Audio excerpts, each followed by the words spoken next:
அன்பிற்குரிய touring talkies ரசிகர்களுக்கு வணக்கம். இயக்குனர் சுரேஷ் கிருஷ்ணாவுடைய மைல்கல் நிகழ்ச்சி உங்கள் மத்தியிலும் திரையுலக பிரமுகர் மத்தியிலும் மிகப்பெரிய வரவேற்பை பெற்றுக் கொண்டிருக்கிறது என்றால் அதுக்கு முக்கியமான காரணம், நான் ஏற்கனவே பல முறை சொன்ன மாதிரி சுரேஷ் கிருஷ்ணா அந்த நிகழ்ச்சியிலே நடந்த சம்பவங்களை சொல்லுகின்ற விதம் மிக அழகாக ஒரு திரைப்படத்தை பார்ப்பது போன்ற உணர்வை நம் மத்தியிலே ஏற்படுத்தக்கூடிய அளவுக்கு ஒவ்வொரு திரைப்படமும் எப்படி உருவானது, அந்த படம் உருவான போது எப்படிப்பட்ட சம்பவங்கள்லாம் நடைபெற்றன, எதையெல்லாம் தான் எதிர்கொள்ள வேண்டி வந்தது என்பதை மிக அழகாக சொல்கிறார் சுரேஷ் கிருஷ்ணா.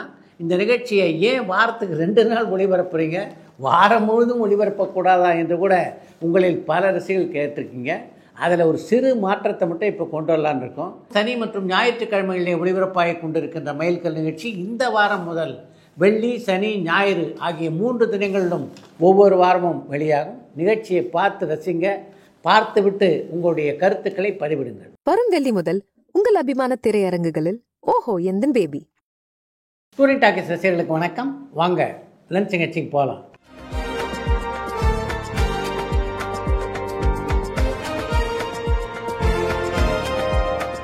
என்னம்மா முதல் கேள்வி? ராஜ்கிரண் டபுள் ஆக்ஷன் படங்களில் நடிச்சிருக்காரான்னு சென்னையில இருந்து சந்தனகுமார் கேட்டிருக்காங்க. ராஜ்கிரண் இதுவரையிலே எந்த திரைப்படத்திலும் இரட்டை வேடங்களிலே நடித்ததில்லை. டிக்கெட் வரிகள் கவர்மெண்ட் கிட்ட போய் சேர்றதை எப்படி கால்குலேட் பண்ணுவாங்க, அதுக்குன்னு தனியா துறை இருக்குமான்னு கோவைப்புதூர்ல இருந்து பாபு கேட்டிருக்காங்க. திரையரங்குகளிலே டிக்கெட்டுக்காக நீங்கள் கட்டுகின்ற வரிப்பணம் ஒழுங்காக அரசுக்கு போய் சேர்கிறதா என்பதை கண்காணிக்கிறதுக்கு பல அதிகாரிகள் இருக்காங்க. அதுக்கென்று ஒரு துறையே இருக்கிறது, அதுதான் வணிக வரித்துறை. அந்த அதிகாரிகள் தான் அந்த பணியை செய்வார்கள். லோகேஷ் கனகராஜுடைய கதையில என்னென்ன படங்கள் இப்போ படமாயிட்டு இருக்கு, என்னென்ன படங்கள் அவருடைய கதையில ரிலீஸ் ஆயிருக்குன்னு பாலக்கோடுல இருந்து ஜான் கேட்டிருக்காங்க. லோகேஷ் கனகராஜ் எழுதி இயக்கிய படங்களை தவிர அவர் கதை எழுதிய படம்னா பென்ஸ் திரைப்படத்தை சொல்லலாம். அந்த திரைப்படத்திலே லாரன்ஸ் கதாநாயகன் நடித்துக் கொண்டிருக்கிறார். அந்த படத்துடைய படப்பிடிப்பு இப்போது நடைபெற்று கொண்டிருக்கிறது. அது தவிர வெள்ள ராஜா என்ற சீரியலுக்கும் கதை எழுதியிருக்கிறார் லோகேஷ் கனகராஜ். ஐஸ்வர்யா ராஜேஷை கடைசியா ஒரு தெலுங்கு படத்துல பார்த்ததோடு சரி, அவங்க இப்போ என்ன பண்ணிட்டு இருக்காங்க, அவங்களுடைய நடிப்புல ஏதாவது படங்கள் வர இருக்கான்னு விருகம்பாக்கத்துல இருந்து சுரேஷ் கேட்டிருக்காங்க. நீங்க கேட்டிருக்க இதே கேள்வியை தான் 2 நாட்களுக்கு முன்னால டூரிங் டாக்கீஸ் அலுவலகத்தில் என்னோட பணியாற்றுகின்ற சிலர்கிட்ட நான் கேட்டேன். ஐஸ்வர்யா ராஜேஷை பொறுத்த வரைக்கும் இப்போ ஒரு 2 படங்களில் நடிச்சிட்டு இருக்காங்க. அப்படின்னாலும் மிகப்பெரிய அளவிலே பெயர் சொல்கின்ற படங்களாக அந்த படங்கள் இல்லை என்பதுதான் வருத்தமான ஒரு உண்மை. ஐஸ்வர்யா ராஜேஷ் ஒரு திறமையான நடிகை. அப்படி இருந்தும் நல்ல நல்ல வாய்ப்புகள் ஏன் அவருக்கு கிடைக்கல அப்படின்றது ஆச்சரியமாக தான் இருக்குது. KS ரவிக்குமார் இயக்கி நடித்த திரைப்படமான முத்துக்குளிக்க வாரிகளா அப்படின்ற திரைப்படம் வெற்றி படமா அமைஞ்சுதான்னு குவைத்துல இருந்து அமிர்தேஸ்வரன் கேட்டிருக்காங்க. KS ரவிக்குமார் இயக்கிய முத்துக்குளிக்க வாரிகளா திரைப்படம் வெற்றி படமாக அமையல. டி ராஜேந்தர் கூலி படத்துல நடிக்கிறாரான்னு சென்னையில இருந்து ராமகிருஷ்ண ராஜா கேட்டிருக்காங்க. டி ராஜேந்தர் கூலி திரைப்படத்தில் நடித்திருந்தா நிச்சயமாக அந்த படத்துடைய நட்சத்திர பட்டியலை அவங்க வெளியிட்டிருக்காங்களே, அதில் அவருடைய பெயர் இடம்பெற்றிருக்கும். அதில் அவர் பெயர் இடம்பெறாதிலிருந்தே அந்த படத்தில் அவர் நடிக்கலை அப்படின்னு தெரியுது. முன்னாடிலாம் கமல்ஹாசன் நடித்த படங்களை பார்த்துட்டு மக்கள் என்ன ரிவ்யூ சொல்லுவாங்க அப்படின்னா, படம் 10 வருஷத்துக்கு அட்வான்ஸாக இருக்குது, செட்டி ஆடியன்ஸ்க்கு மட்டும்தான் இந்த கதை புரியும் அப்படின்ற மாதிரி சொல்லுவாங்க. ஆனால் கமல்ஹாசன் நடித்த இந்தியன் 2 தக்லைஃப் இந்த 2 படத்தையும் பார்த்துட்டு மக்கள் என்ன சொல்கிறாங்கன்னா, படம் ரொம்ப ஓல்டாக இருக்குது அப்படின்ற மாதிரி சொல்கிறாங்க. 10 வருஷத்துக்கு அட்வான்ஸாக திங்க் பண்ணுற கமல்ஹாசன் எப்படி இந்த 2 படங்களையும் நடிக்க ஒத்துக்கிட்டாருன்னு பெல்ஜியம்ல இருந்து ஹரிகுமார் லட்சுமணன் கேட்டிருக்காங்க. 10 வருஷம் அட்வான்ஸாக உள்ள பல திரைப்படங்களிலே கமல்ஹாசன் நடித்திருக்கிறார். அந்த எல்லா படங்களுக்கு நீங்கள் முழுமையான வரவேற்பு கொடுத்தீங்களா? இல்லை. அந்த ஆதங்கத்தில் கூட சரி 10 வருஷம் பின்னோக்கி போய் தான் நடிச்சு பார்ப்போம் அப்படின்னு கமல்ஹாசன் முடிவெடுத்திருக்க வாய்ப்பு இருக்குல்ல. 3BHK படத்துல சரத்குமாருடைய நடிப்பு ரொம்ப அற்புதமா இருந்துச்சு. அவர் தொடர்ந்து இந்த மாதிரியான படங்களை நடிச்சுட்டு வந்தா அவருக்குன்னு தனி அங்கீகாரம் கிடைக்கும் தானேன்னு ராயக்கோட்டையில இருந்து முரளி கேட்டிருக்காங்க. நீங்கள் சொல்லியிருப்பது உண்மைதான். அப்படிப்பட்ட படங்களிலே தொடர்ந்து நடித்தார் என்றால் நிச்சயமாக அதற்கென ஒரு தனி அங்கீகாரம் சரத்குமாருக்கு கிடைக்கும். நடிகர் சந்திரபாபு நடிச்ச கடைசி திரைப்படம் எதுன்னு கடலாடியில இருந்து பாலசுப்ரமணியன் கேட்டிருக்காங்க. AC திருலோச்சந்தருடைய இயக்கத்திலே உருவான பாரத விலாஸ் திரைப்படம் தான் JP சந்திரபாபு நடித்த கடைசி திரைப்படம். பத்திரிகையாளர் MG வல்லபனுடனான உங்களுக்கு மறக்க முடியாத அனுபவம் இருந்தால் ஷேர் பண்ண முடியுமான்னு நியூஜெர்சியில இருந்து இளமாறன் கேட்டிருக்காங்க. MG வல்லபன்கிட்ட நான் பார்த்து ஆச்சரியப்பட்டதுன்னா பல விஷயங்களை சொல்லலாம். அதில் குறிப்பிடத்தக்க ஒரு விஷயம்னா அது MG வல்லபனிடம் இருந்த தமிழ் ஆற்றல். MG வல்லபனுடைய தாய்மொழி மலையாளம். அப்படி இருந்தும் தமிழில் மிக அழகாக இலக்கண சுத்தமாக எழுதுகின்ற ஆற்றலை பெற்றிருந்தார் வல்லவன். அப்படி அவர் பாடலை எழுதிய காரணத்தினால்தான் இளையராஜா இசையிலே அவர் எழுதிய பல பாடல்கள் வெற்றி பாடல்களாக அமைந்தன. பாலும் பழமும் படத்துல வர போனால் போகட்டும் போட அப்படின்ற பாடல்ல ஆந்தை மற்றும் குயில் கூவுற மாதிரியான சப்தங்கள் வரும். கம்ப்யூட்டரோ ஏஐயோ இல்லாத காலகட்டத்தில் எப்படி இந்த மாதிரியான சத்தங்களை பாடல்களில் இணைக்க முடியும்னு நியூயார்க்ல இருந்து பத்மநாபன் கேட்டிருக்காங்க. கம்ப்யூட்டர் இல்லாத காலகட்டத்தில் இது போன்ற பல சாதனைகளை செய்தவங்க தான் நம்முடைய தொழில்நுட்ப கலைஞர்கள். அதோடு ஒப்பிடும்போது போனால் போட்டும் போடா படத்தில் அந்த ஒலிகளை எல்லாம் இணைத்தது அப்படின்றது மிகப்பெரிய விஷயமே இல்லை.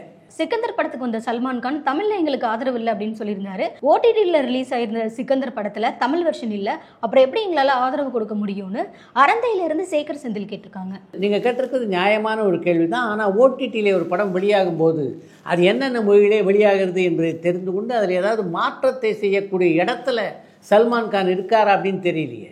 கவுண்டமணி விக் இல்லாமல் நடிச்சிருக்காரான்னு சென்னையில இருந்து சந்தனகுமார் கேட்டிருக்காங்க. ஆரம்ப காலத்திலே பல படங்களில் விக் இல்லாமல் நடித்திருக்கிறார் கவுண்டமணி. வித்யாசாகருடைய மகன் இப்போ என்ன பண்ணிட்டு இருக்காரு, ஏதாவது படங்கள்ல நடிக்கிறாரா அல்லது ஏதாவது படத்துக்கு மியூசிக் பண்றாரான்னு பாலக்கோடுல இருந்து ஜான் கேட்டிருக்காங்க. வித்யாசாகருடைய மகனான ஹர்ஷவர்தன் தன்னுடைய இசைப்பணியை தொடர்ந்து கொண்டிருக்கிறார். புதிதாக எந்த படத்துக்கும் இசையமைக்க ஒரு ஒப்பந்தமானதாக தெரியல. சினிமா டெக்னாலஜி டெவலப்மெண்ட்டால ரொம்ப ஈஸியாயிடுச்சு அப்படின்னு நம்மளாம் பேசிட்டு இருக்கும்போது நடிகை ரேவதி சமீபத்தில் ஒரு பேட்டியில சொல்லும்போது சினிமா தன்னுடைய சுயத்தை இழந்துடுச்சு, எல்லாத்தையும் ப்ராஜெக்டா பாக்குறாங்க அப்படின்னு சொல்லியிருக்காங்க.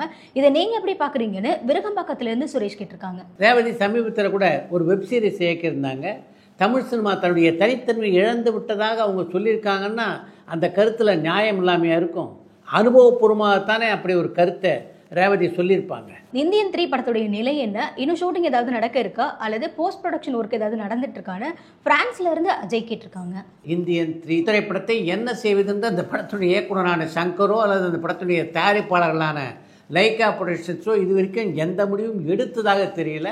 கணத்தில் போட்ட கல் மாதிரி இருக்கிறது இந்தியன் 3 திரைப்படம். பாரதிராஜா படங்களுடைய டைட்டில்ல என் இனிய தமிழ் மக்களே அப்படின்ற குரல் கேட்ட உடனே மக்கள் எல்லாருமே கைத்தட்டி விசிலடிப்பாங்க. அந்த வைப் மற்ற இயக்குனருக்கு அமைகிறலையே, அது ஏன்னு குவைத்துல இருந்து அமிர்தேஸ்வரன் கேட்டிருக்காங்க.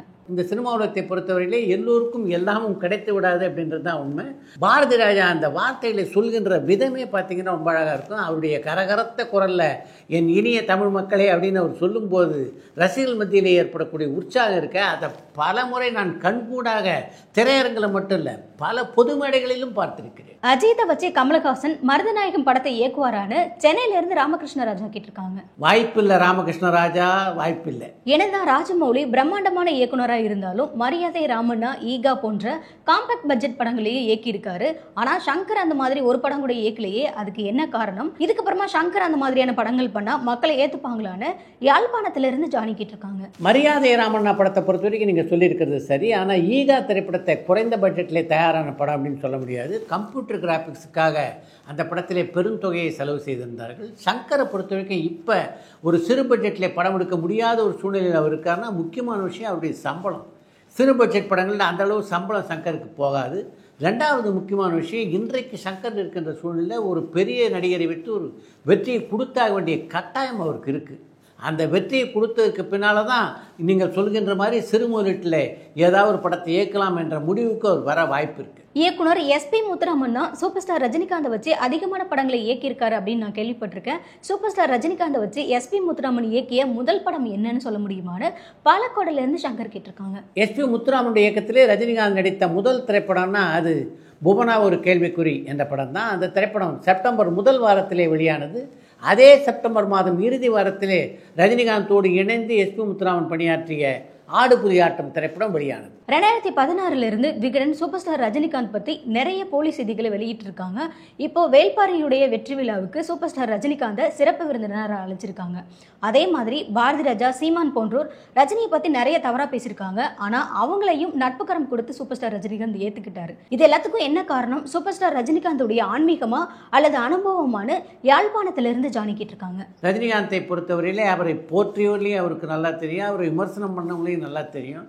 இது போல் பல விஷயங்களை தன்னுடைய வாழ்க்கையில் அவர் பார்த்துட்டாரு. அதனால் இன்றைக்கு பார்த்தீங்கன்னா ஒரு சீசன்டு மனிதராக இருப்பவர் தான் ரஜினி. இதையெல்லாம் மனசில் வச்சுட்டா பல விழாக்களுக்கு போக முடியாது என்பது ரஜினிகாந்துக்கு நல்லா தெரியும். அதனால் இதுக்கெல்லாம் அதிகமான முக்கியத்துவம் அவர் கொடுக்கறதில்லை.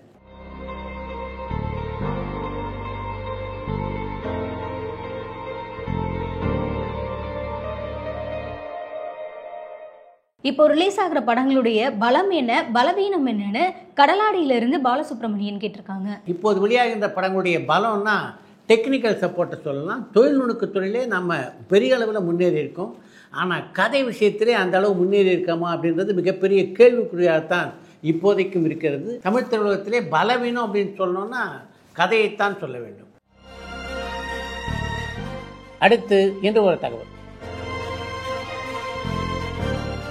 சக்கரவள்ளி கிழங்கு சமைஞ்சது எப்படி என்ற ஒரு பாடல். அந்த பாடல் வெளியான உடனே அந்த பாடலை எழுதிய வாலிக்கு எதிராக இருந்த கண்டனங்கள் இருக்க, அது கொஞ்சம் நஞ்சம் இல்லை. உண்மையில் பார்த்தா அந்த பழிப்பாவத்துக்கும் எனக்கும் எந்த சம்பந்தமும் இல்லை. அந்த பாடல் வரிகள் அந்த படத்தினுடைய இயக்குனரான பவித்ரனும் அவரிடம் அப்போது உதவி இயக்குனராக இருந்த சங்கரும் சேர்ந்து எழுதிய வரிகள். அதை கொஞ்சம் செப்பனிட்டு தரும்படி தான் என்கிட்ட சொன்னாங்க. ஒரு பாடலாசிரியர் என்ற முறையிலே அதை நான் செப்பனிட்டு தந்தேனே தவிர அந்த பாடல் வரிகளை நான் எழுதலை. நீங்கள் ஏன் அந்த பணியை ஏற்றுக்கொண்டீர்கள் என்று கேட்கலாம். அதை நான் செய்யவில்லை என்றால் வேறொரு கவிஞர் செய்திருப்பார், அவருக்கு அந்த பணம் போயிருக்கும்.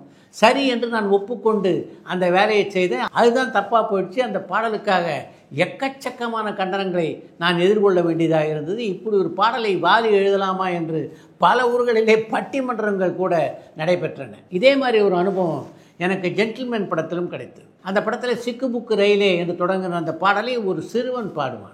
ஆனால் அந்த பாடலை என்கிட்ட எழுதி வாங்கும்போது சங்கர் ஒரு சிறுவன் அந்த பாடலை பாடப்போவதாக என்கிட்ட சொல்லவே இல்லை. வயது வந்த வாலிபர்கள் பாடப்போவதாகத்தான் என்கிட்ட அந்த காட்சி அமைப்பை சொல்லி அந்த பாடலை எழுதி வாங்கினார்கள். ஆனால் படமாக்கும்போது சிறுவனை வைத்து படமாக்கி விட்டார். அதுக்கு பின்னால் அந்த பாடலுக்கும் எக்கச்சக்கமான கண்டனங்களை நான் சுமந்தேன். அது சங்கர் பண்ண தப்பு. இந்த சினிமா உலகிலே இப்படிப்பட்ட அனுபவங்களை பல முறை நான் சந்தித்திருக்கிறேன் என்று ஒரு பத்திரிகை பேட்டியிலே பதிவு செய்திருக்கிறார் கவிஞர் வாலி. இத்துடன் இன்றைய லென்ஸ் நிகழ்ச்சி நிறைவு பெறுகிறது. மீண்டும் அடுத்த லென்ஸ் நிகழ்ச்சியிலே சந்திப்போம். எந்த காலகட்டத்தில் இயக்குனர் ஆனவன்னு என்ன அரசுக்கு தோணுச்சு? 250 படம் கிட்ட ஆல்மோஸ்ட் மாஸ்டராக பண்ணியிருக்கிறதுனால அந்த 250 கதை கேட்டிருக்கேன். ஃபீனிக்ஸ் படத்தினுடைய கதை கரு ஃபைட்டராக இருக்கும்போது ஒரு 16 வயசுல இருக்கும். எனக்கு அப்புறம் தான் யூனியில் ரூல்ஸே வந்துச்சு, அண்டர் 18 வந்து எடுக்கக்கூடாது. அந்த சேர்ந்த காலகட்டத்தில் எனக்கு ஒரு கனவு இருந்தது இல்லையா. நான் ஒரு 7 வருஷம் 6 வருஷம் ப்ராக்டிஸ் பண்ணிட்டு உள்ளே வந்தேன். ஃபைன் டே இங்கே ஜவான் ஷூட் நடக்கும்போது ஷாருக் சாருக்கும் சேதுபதி சாருக்கும் விஜய் சேதுபதி சாருக்கும் ஃபைட் எடுத்துருக்கேன் ஈஸியாரில். அப்போ சூர்யா வராப்பில். எந்த அளவு உங்களுடைய கதாநாயகன் பாத்திரத்தை சூர்யா ஜஸ்டிஃபை பண்ணியிருக்காரு? எனக்கு ஒரு பர்டிகுலர் பிளேஸ் வந்து படத்தில் இருக்குது. அதை வந்து கேப்சர் பண்ண இடத்துல வந்து எனக்கு பரபரப்பான சினிமா செய்திகள், நட்சத்திரங்களின் பேட்டிகள், சினிமா வரலாறு ஆகியவற்றை பார்க்கவும் படிக்கவும் உங்களுக்கான இணையதளம் touringtalkies.co.